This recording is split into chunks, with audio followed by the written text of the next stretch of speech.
kembali lagi dengan saya, Angela Eka Prihatini. Apa kabar semuanya? Semoga bisa dilewati. Seperti biasa kita cerita mengenai asam lambung dan gangguan kecemasan. Sebelum lanjut, teman-teman boleh dukung saya. Bagi yang belum, tekan tombol subscribe, aktifkan tanda lonceng, jangan lupa like dan komennya juga. Teman-teman, kali ini kita lanjutkan cerita kita. Di video sebelumnya sudah ada part 1 dan 2-nya ya. Jadi ini adalah part 3. Teman-teman, sesuai dengan janji saya, kali ini saya akan menceritakan bagaimana saya menyembuhkan GERD dan anxiety yang saya alami ya. Kalau untuk penyembuhan itu teman-teman, saya menyembuhkan dua-duanya ya secara bersamaan, asam lambungnya dan kecemasannya gitu ya. Tetapi pada waktu pertama saya berniat untuk menyembuhkan diri itu teman-teman, itu di awal tahun 2020 ya teman-teman. Jadi saya yang parah itu sepanjang tahun 2019 sampai 2020 gitu ya. Hampir 1 tahunan itu ya saya perjuangannya melewati sakit lambung dan kecemasan gitu ya teman-teman. Jadi saya bertekad di tahun 2020, saya bertekad waktu itu ya, saya harus sembuh gitu ya. Jadi saya mulai mengobati lambungnya dulu teman-teman. Cara saya mengobati lambung, karena itu kan lambung saya hampir setiap hari terasa nyeri gitu ya, selalu nyeri di ulu hati. Saya minum air kunyit berturut-turut selama 1 minggu. Itu saya membuat seperti challenge gitu ya. Saya men-challenge diri sendiri. 1 minggu saya coba, saya minum air kunyit sebelum sarapan pagi gitu ya teman-teman. Nah, kemudian saya mengatur pola makan teman-teman. Tetapi kalau misalnya saya kerja, saya tidak bisa mengatur pola makan ya. Jadi pada saat di rumah gitu ya, kalau di tempat kerja sebisa mungkin gitu ya, jangan sampai perut lapar saja gitu ya. Jadi makan harus tepat waktu kalau bisa gitu ya. Tapi karena ada saya kerja, saya tidak bisa mengatur pola makan saya dengan tepat. Karena saya mengatur pola makan saya itu setiap 3 jam, paling lambat 4 jam gitu ya, saya harus sudah makan gitu. Setiap 3 jam sekali, 3 atau 4 jam sekali saya harus makan. Saya makan pagi itu tergantung, misalnya sarapan nih di jam 6 pagi gitu ya. Kalau sarapan jam 6 pagi, jam 7, 8, 9, jam 10 itu harus sudah makan lagi, jam 9 atau jam 10 gitu ya. Kemudian sekitar jam 1 atau jam 2, tergantung dari pola makan saya, apakah saya 3 atau 4 jam gitu ya makannya, saya sudah makan lagi. Nanti jam 5 atau jam 6 sore saya juga harus sudah makan gitu ya. Jadi sehari itu saya bisa makan 4 kali sehari. Sebenarnya makannya itu tidak boleh terlalu banyak ya teman-teman, porsinya harusnya sedikit. Cuman saya dulu ya, karena bekerja, kadang saya itu seperti menabung makanan gitu teman-teman. Jadi kalau sarapan pagi itu agak saya perbanyak gitu ya, kemudian makan siang lagi agak saya perbanyak, karena kalau kerja kita tidak mungkin pola makannya teratur gitu ya. Kita makan itu kan tergantung dari situasi gitu ya teman-teman. Kalau memang sudah bisa makan gantian dengan teman kerja gitu ya, baru boleh makan gitu ya teman-teman, karena tidak ada jam khusus untuk makan gitu ya teman-teman. Jadi seperti itu yang saya lakukan. Kalau di rumah saya berusaha menerapkan pola itu. Kemudian saya berpantang teman-teman, saya berpantang makan asam, makan pedas, kemudian makan yang terlalu banyak mengandung minyak atau lemak gitu ya teman-teman. Meskipun itu sebenarnya saya tidak bisa ya, kalau makanan yang tidak digoreng gitu, sebenarnya saya tidak bisa. Saya lebih senang dengan makanan yang digoreng gitu ya teman-teman. Tidak suka makan makanan yang direbus atau dikukus gitu. Tapi selama 1 minggu itu saya coba, saya makan sayurnya itu direbus teman-teman. Itu bagi saya ya, apalagi kita sedang menyembuhkan diri sendiri, memulihkan diri sendiri, rasanya itu perjuangannya berat sekali teman-teman. Karena makan seperti itu menurut saya ya teman-teman, saya jadi tidak nafsu makan gitu teman-teman. Rasanya itu makanan itu hambar gitu ya, tapi saya harus tetap makan teman-teman. Saya harus tetap makan supaya tetap sehat gitu ya lambungnya. Jadi saya coba itu, kemudian saya atur juga pola hidup gitu ya teman-teman. Yang biasanya saya kalau misalnya jam libur nih, kalau saya sedang libur di rumah atau sedang tidak bekerja, saya berusaha supaya saya kalau malam itu misalnya tidak dinas malam ataupun tidak dinas sore, saya tidak dinas pagi nih. Dinas pagi kan datangnya sore gitu ya, ataupun saya sedang libur, saya berusaha untuk ada istirahat di siang hari teman-teman, meskipun tidak tidur. Saya istirahat, kemudian malam hari sebisa mungkin saya juga lebih awal tidurnya ya, karena sebelum-sebelumnya saya itu kalau misalnya sedang tidak ada kegiatan ataupun sedang tidak bekerja gitu ya, saya biasanya nonton gitu teman-teman, nonton gitu ya. Kalau malam hari juga biasanya saya menonton gitu ya, sampai mungkin agak malam gitu ya tidurnya. Sebenarnya tidak terlalu larut malam juga sih, tetapi mungkin dari jam 10 atau jam 11 gitu ya, itu kan sebenarnya sudah mengurangi waktu istirahat malam kita sebenarnya ya. Jadi saya ubah pola tidur saya juga, sebisa mungkin saya tidur awal gitu ya, supaya bangunnya semangat gitu teman-teman, supaya tidurnya cukup dan asam lambung tidak naik di malam hari, karena kan saya selalu mengalaminya itu di malam hari gitu ya. Saya lakukan itu selama 1 minggu, benar-benar saya komitmen gitu ya dalam diri sendiri itu teman-teman.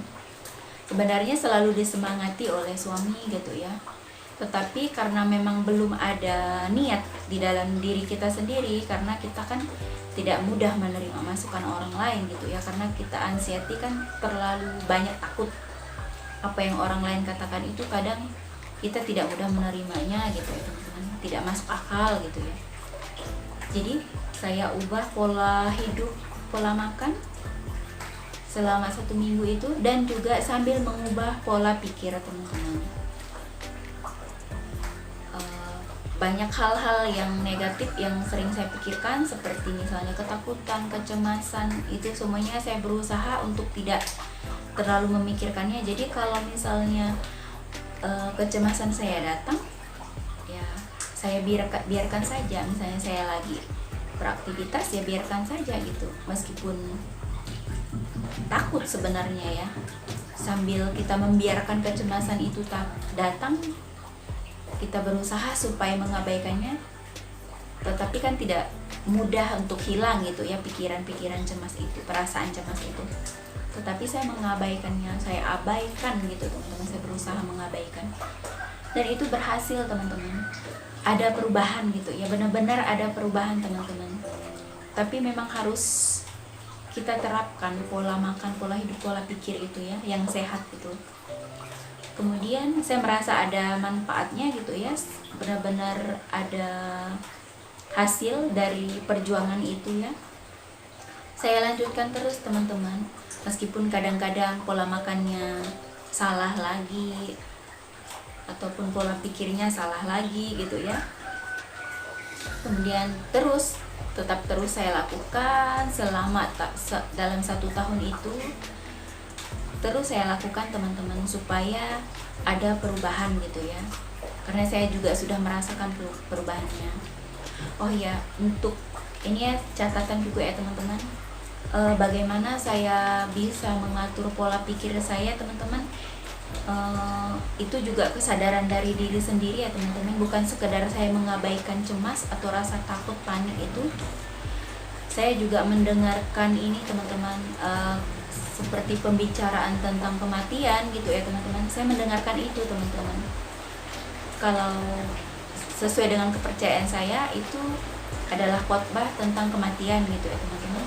Saya mendengarkan pembicara yang membicarakan tentang kematian gitu ya, hampir setiap hari.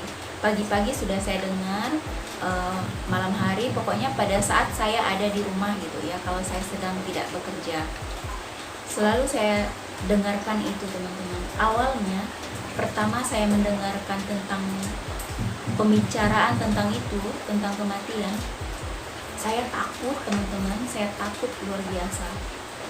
Karena saya merasa aneh, kenapa ya saya tiba-tiba kok ingin sekali mendengar khotbah tentang kematian gitu ya teman-teman. Padahal kan saya takut mati gitu ya. Kemudian saya abaikan perasaan itu, tapi sangat takut teman-teman.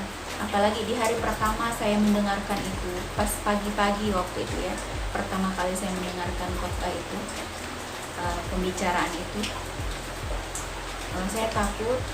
Saya pikir jangan-jangan saya memang sudah mau mendekati hari kematian, ataupun memang hari itu sepertinya saya memang sepertinya sudah mau mati gitu ya teman-teman. Kenapa saya mendengarkan ini, kok saya mau mendengarkan ini gitu ya. Tapi saya abaikan, setiap hari saya dengarkan terus sampai sekarang teman-teman.